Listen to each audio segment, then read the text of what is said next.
बेगम हजरत महल, जिनका असली नाम मोहम्मदी खानुम था, पैदा हुई थीं फैजाबाद, अवध में 19वीं सदी की शुरुआत में। उनकी जिंदगी की शुरुआत साधारण थी। छोटी उम्र में ही उन्हें गुलामी में बेच दिया गया था, लेकिन किस्मत को कुछ और ही मंजूर था। अवध के राजा वाजिद अली शाह उनकी खूबसूरती और अक्ल से प्रभावित हुए। वो उनकी पत्नियों में से एक बन गई। उन्हें हजरत महल का खिताब दिया गया, जिसका मतलब है महल की इज्जतदार। हजरत महल ने एक बेटे को जन्म दिया, बिरजिस कादर, जो राजा के आंखों का तारा बन गया। शाही दरबार में उनका रुतबा बढ़ाया गया। वो अपनी तेज अक्ल और राजनीति की गहरी समझ के लिए जानी जाती थीं। उनका प्रभाव जनाने से बाहर तक फैला हुआ था। उनकी बुद्धिमत्ता और उस समय के मुश्किल राजनीतिक माहौल को समझने की काबिलियत के लिए उनका सम्मान किया जाता था। 1856 में ब्रिटिश ईस्ट इंडिया कंपनी द्वारा अवध के विलय के साथ हजरत महल की जिंदगी में एक बड़ा मोड़ आया। उनके पति राजा को कलकत्ता निर्वासित कर दिया गया। इस अन्याय से वो बहुत परेशान थीं। इस घटना ने उनके दिल में आग लगा दी, जिससे वो आगे आने वाले विद्रोह में एक महत्वपूर्ण व्यक्ति बन गईं। अवध का विलय और वाजिद अली शाह का निर्वासन हजरत महल के जीवन में एक महत्वपूर्ण मोड़ था। उन्होंने अंग्रेजों के आगे झुकने से इनकार कर दिया। उन्होंने अपनी मातृभूमि और अपने लोगों के अधिकारों के लिए लड़ने का फैसला किया। आगे आने वाले अशांत वर्षों में उनकी हिम्मत और दृढ़ संकल्प कई लोगों को प्रेरित करेगा। 1858 में ब्रिटिश ईस्ट इंडिया कंपनी द्वारा अवध का एनेक्सेशन बहुत ही अनपॉपुलर मूव था। अवध का राज्य एक समृद्ध और प्रॉस्पेरस जगह थी। डॉक्ट्रिन ऑफ लैप्स के तहत अंग्रेजों ने अपने राज्य का विस्तार करने का मौका देखा। उन्होंने नवाब पर मिसरूल का आरोप लगाया, लेकिन यह जस्टिफिकेशन बस एक बहाना माना गया। अवध के एनेक्सेशन का लोगों ने बहुत विरोध किया। ब्रिटिश सेना के सिपाही, जिनमें से कई अवध के थे, विशेष रूप से अग्रीव्ड थे। उन्हें लगा कि उनके राजा को अन्यायपूर्ण तरीके से हटा दिया गया है। एनेक्सेशन ने अवध के सामाजिक और आर्थिक ढांचे को भी बाधित कर दिया। आम लोग नए ब्रिटिश प्रशासन में बहुत परेशान हुए। अवध का एनेक्सेशन सिर्फ एक पॉलिटिकल एक्ट नहीं था, यह एक सांस्कृतिक और आर्थिक अपहीवल था। अंग्रेजों ने एग्जिस्टिंग सोशल स्ट्रक्चर्स को नजरअंदाज करते हुए अपने कानून और व्यवस्था लागू की। इससे व्यापक असंतोष और अवध के लोगों में बेचैनी की भावना पैदा हुई। यह असंतोष सतह के नीचे सिमर हुआ, एक चिंगारी की प्रतीक्षा में जो इसे एक फुल ब्लोन रिबेलियन में बदल दे। जानवरों की चर्बी से ग्रीस्ड कार्ट्रिजेस वाली कंट्रोवर्शियल एनफील्ड राइफल्स की शुरुआत ने 1856 में वह चिंगारी प्रदान की। पहले से ही अंग्रेजों से नाखुश सिपाहियों ने इसे अपनी धार्मिक मान्यताओं पर सीधा हमला माना। मेरठ में शुरू हुआ विद्रोह जल्द ही उत्तर भारत के अन्य हिस्सों, जिसमें अवध भी शामिल था, में फैल गया। 1857 के गदर के साथ ही अवध में हाहाकार मच गया। अंग्रेज विद्रोह की तेजी देखकर हक्के बक्के रह गए। इसी उथल पुथल के समय में बेगम हजरत महल आगे आईं। वह एक कुदरती नेता के रूप में उभरी और अवध के लोगों को उनकी आजादी के लिए लड़ने के लिए एकजुट किया। हजरत महल समझती थीं कि अंग्रेजों के खिलाफ लड़ाई के लिए एकजुट होना जरूरी है। उन्होंने अपने छोटे बेटे ब्रजेश कद्र को अवध का असली नवाब घोषित किया। उन्होंने खुद रानी बनकर उसकी तरफ से राज्य किया। इस चाल से अलग अलग विद्रोही सेनाएं एक हो गईं। इससे उन्हें एक साझा मकसद और एक नेता मिल गया, जिसके पीछे वे एकजुट हो सकें।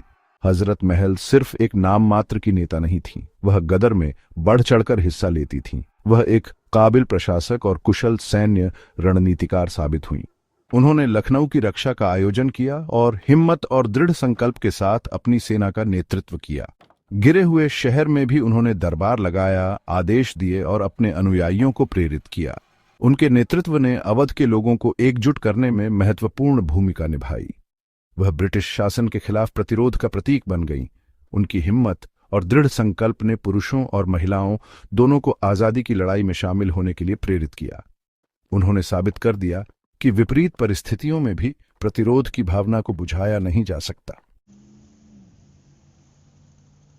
लखनऊ शहर अवध का दिल 1857 के गदर का केंद्र बन गया। अंग्रेजों ने विद्रोह को कुचलने के लिए शहर को घेर लिया। लखनऊ की घेराबंदी, जो कई महीनों तक चली, बेगम हजरत महल के नेतृत्व में भारतीय विद्रोहियों के साहस और दृढ़ता का प्रमाण थी। हजरत महल के नेतृत्व में विद्रोहियों ने अंग्रेजों के खिलाफ बहादुरी से लड़ाई लड़ी। वे संख्या में कम थे और उनके पास हथियार भी कम थे, लेकिन उन्होंने आत्मसमर्पण करने से इनकार कर दिया। बेगम ने खुद शहर की रक्षा में सक्रिय रूप से भाग लिया, यहां तक कि कई मौकों पर हथियार भी उठाए। उन्होंने अपने साहस और अपने अनवेवरिंग कमिटमेंट से अपने सैनिकों को प्रेरित किया। घेराबंदी दोनों पक्षों के लिए एक कठिन परीक्षा थी। निरंतर ब्रिटिश गोलाबारी से अपनी शुरुआती सफलताओं के बावजूद विद्रोही धीरे धीरे कमजोर हो रहे थे। शहर में रसद खत्म हो रही थी और स्थिति तेजी से निराशाजनक होती जा रही थी। घेराबंदी के सबसे उल्लेखनीय पहलुओं में से एक महिलाओं द्वारा निभाई गई भूमिका थी। वे पुरुषों के साथ लड़ीं, घायलों की देखभाल की, गोला बारूद की आपूर्ति की और यहां तक कि युद्ध में भी भाग लिया। बेगम हजरत महल के नेतृत्व ने अनगिनत महिलाओं को पारंपरिक भूमिकाओं से मुक्त होने और स्वतंत्रता की लड़ाई में योगदान देने के लिए प्रेरित किया। लखनऊ की घेराबंदी, हालांकि अंततः एक ब्रिटिश जीत में समाप्त हुई, भारतीय प्रतिरोध की अदम्य भावना के प्रमाण के रूप में खड़ी है। भाग 5, सैन्य कुशलता और रणनीतिक प्रतिभा। अपने प्रतीकात्मक महत्व से परे बेगम हजरत महल एक चतुर सैन्य रणनीतिकार साबित हुईं। वह गठबंधनों का महत्व समझती थीं और उन्होंने असंतुष्ट सिपाहियों, स्थानीय जमींदारों और आम लोगों सहित विभिन्न विद्रोही गुटों को एकजुट करने के लिए अथक प्रयास किया। उनका मानना था कि अंग्रेजों को सफलतापूर्वक चुनौती देने के लिए यह एकता बहुत महत्वपूर्ण थी। उन्होंने लखनऊ के भीतर एक सुव्यवस्थित प्रशासनिक ढांचा स्थापित किया। उन्होंने अपने सैनिकों का नेतृत्व करने के लिए सक्षम सेनापतियों को नियुक्त किया। उन्होंने आपूर्ति लाइनों को बनाए रखने और अपने सैनिकों के कल्याण को सुनिश्चित करने के महत्व को पहचाना। लखनऊ की रक्षा में उनकी रणनीतिक कुशलता स्पष्ट थी। हजरत महल ने शहर की संकरी गलियों और गलियों का अपने फायदे के लिए इस्तेमाल करते हुए छापामार युद्ध की रणनीति का बखूबी इस्तेमाल किया। वह जानती थीं कि अंग्रेजी सेना अपनी बेहतर गोलाबारी के साथ खुले युद्ध में उनकी सेना को आसानी से हरा सकती है।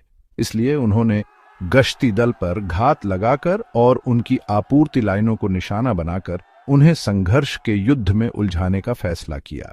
वह प्रचार के महत्व को भी समझती थीं और दुश्मन का मनोबल गिराने और अपने सैनिकों का मनोबल बढ़ाने के लिए इसका प्रभावी ढंग से इस्तेमाल करती थीं।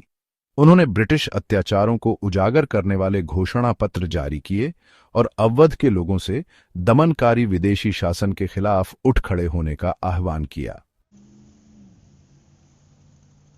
सेक्शन 6, दुश्मनों से सम्मान, ए टेस्टामेंट टू हर लीडरशिप।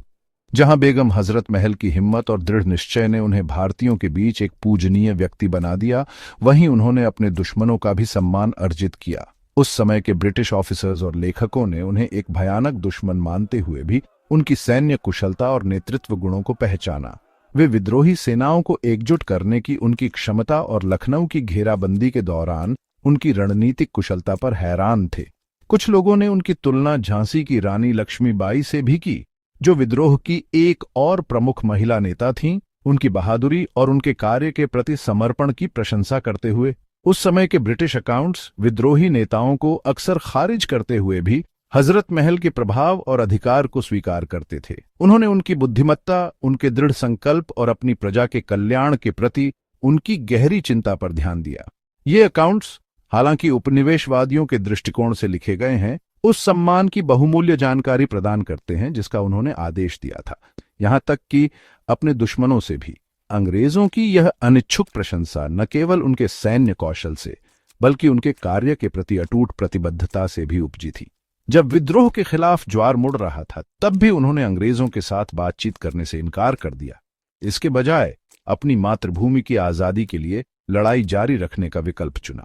इस अटूट भावना, ब्रिटिश साम्राज्य की ताकत के आगे झुकने से इनकार ने उन्हें उन लोगों का भी सम्मान दिलाया जो उन्हें हराना चाहते थे। Section 7, exile in Nepal, an unwavering spirit. ये 7वां भाग है। नेपाल में निर्वासन, एक अटूट साहस। Despite her valiant efforts, the rebellion was eventually crushed by the British. अपनी वीरतापूर्ण कोशिशों के बावजूद अंग्रेजों ने विद्रोह को कुचल दिया। Lucknow fell after a prolonged siege and Begum Hazrat Mahal was forced to flee the city with her son and a small band of loyal followers. लंबी घेराबंदी के बाद लखनऊ गिर गया और बेगम हजरत महल को अपने बेटे और कुछ वफादार अनुयायियों के साथ शहर छोड़कर भागना पड़ा। She sought refuge in Nepal, a country that had long been a haven for Indian revolutionaries. उन्होंने नेपाल में शरण ली, जो लंबे समय से भारतीय क्रांतिकारियों के लिए एक सुरक्षित जगह रहा था। The king of Nepal, Jung Bahadur Rana, despite being very of British displeasure, granted her asylum. Nepal के राजा जंग बहादुर राणा ने अंग्रेजों की नाराजगी की परवाह न करते हुए उन्हें शरण दी। This act of defiance against the British showcased Nepal's independent spirit and its sympathy for the Indian cause. अंग्रेजों के खिलाफ नेपाल के इस विद्रोह ने उसकी आजादी की भावना और भारतीयों के प्रति उसकी सहानुभूति को दिखाया। Life in exile was difficult for the Begum. बेगम के लिए निर्वासन का जीवन कठिन था। She had lost her kingdom, her home and her freedom. उन्होंने अपना राज्य, अपना घर और अपनी आजादी खो दी थी। Yet she never gave up hope. फिर भी उन्होंने कभी उम्मीद नहीं छोड़ी। She continued to inspire her followers, keeping the spirit of resistance alive. वे अपने अनुयायियों को प्रेरित करती रहीं और प्रतिरोध की भावना को जीवित रखा। She refused numerous offers from the British to return to India in exchange for her loyalty. उन्होंने अंग्रेजों के कई प्रस्तावों को ठुकरा दिया, जिनमें उन्हें अपनी वफादारी के बदले भारत लौटने का प्रस्ताव भी शामिल था। She remained a symbol of resistance even in exile. वे निर्वासन में भी प्रतिरोध का प्रतीक बनी रहीं। She refused to compromise her principles. उन्होंने अपने सिद्धांतों से समझौता करने से इनकार कर दिया। She chose to live a life of dignity and self-respect, even if it meant living in a foreign land. उन्होंने सम्मान और स्वाभिमान का जीवन जीना चुना, भले ही इसका मतलब पराये देश में रहना हो। Her unwavering spirit, her refusal to bow down to the British, made her an icon for future generations of Indians fighting for their independence. उनकी अटूट भावना, अंग्रेजों के आगे न झुकने का उनका दृढ़ निश्चय उन्हें आजादी के लिए लड़ने वाली आने वाली भारतीय पीढ़ियों के लिए एक प्रेरणा बना दिया। सेक्शन 8, बेगम की legacy, an enduring symbol of courage. 1879 में बेगम हजरत महल ने अपनी आखिरी सांस ली, अपने प्यारे अवध से दूर काठमांडू में। वो एग्जाइल में मरी पर हार नहीं मानी। उनकी हिम्मत, उनका दृढ़ निश्चय और अपने लोगों के लिए उनकी अटूट प्रतिबद्धता ने भारत की आजादी की लड़ाई के इतिहास पर एक गहरी छाप छोड़ी। आज बेगम हजरत महल को एक राष्ट्रीय नायक के रूप में याद किया जाता है, ब्रिटिश राज के खिलाफ प्रतिरोध का प्रतीक। उनकी कहानी साहस और दृढ़ संकल्प की शक्ति का प्रमाण है, एक याद दिलाती है कि मुश्किल हालात में भी आजादी की भावना को कभी भी पूरी तरह से बुझाया नहीं जा सकता। भारत और दुनिया भर की महिलाओं के लिए उनकी विरासत खास तौर पर प्रेरणादायक है। एक पुरुष प्रधान समाज में उन्होंने स्टेटस क्वो को चुनौती देने की हिम्मत की, नेतृत्व का भार अपने ऊपर लिया और आजादी की लड़ाई में अपने लोगों का नेतृत्व किया। उन्होंने ज़नाना की बंदिशों को तोड़ा और साबित किया कि जब नेतृत्व और साहस की बात आती है तो महिलाएं पुरुषों के बराबर होती हैं। भारत में स्कूल, कॉलेज और सड़कों का नाम उनके नाम पर रखा गया है, उनकी याद को जिंदा रखते हुए। उनकी कहानी भारतीयों की पीढ़ियों को प्रेरित करती रहती है, उन्हें आजादी की लड़ाई में अपने पूर्वजों द्वारा किए गए बलिदानों की याद दिलाती है। उनकी विरासत आशा की किरण के रूप में काम करती है, उन लोगों की अदम्य भावना का प्रमाण जो अपने विश्वास के लिए लड़ने की हिम्मत करते हैं। भाग 9, उपसंहार, बेगम हजरत महल का भारतीय इतिहास में महत्व। बेगम हजरत महल जी का जीवन और उनका संघर्ष भारतीय इतिहास में बहुत ज्यादा मायने रखता है। वो सिर्फ एक रानी नहीं थीं जो अपने तख्त के लिए लड़ी, वो एक ऐसी नेता थीं जिन्होंने अपनी प्रजा के हिक्यू और सम्मान के लिए लड़ाई लड़ी। उनकी कहानी अंग्रेजों के जुल्म के खिलाफ हिंदुस्तानियों के साहस और दृढ़ता की एक मिसाल है। 1857 के गदर में उनकी अगुवाई का खास तौर पर लखनऊ की घेराबंदी में उनके योगदान ने उन्हें एक राष्ट्रीय नायक बना दिया। उनका अटूट हौसला, उनकी रणनीति की चतुराई और अपनी प्रजा के लिए उनकी गहरी दया आज भी कई पीढ़ियों को प्रेरित करती है। उनकी कहानी हमें याद दिलाती है कि मुश्किल से मुश्किल समय में भी उम्मीद और साहस की जीत होती है। बेगम हजरत महल की विरासत समय और सीमाओं से परे है। वो हर तरह के जुल्म के खिलाफ प्रतिरोध की प्रतीक हैं। उनकी कहानी एक जोरदार याद दिलाती है कि आज़ादी की लड़ाई एक सतत प्रक्रिया है, एक ऐसा संघर्ष जिसके लिए अटूट प्रतिबद्धता, साहस और अपने वतन के लिए गहरा प्यार चाहिए।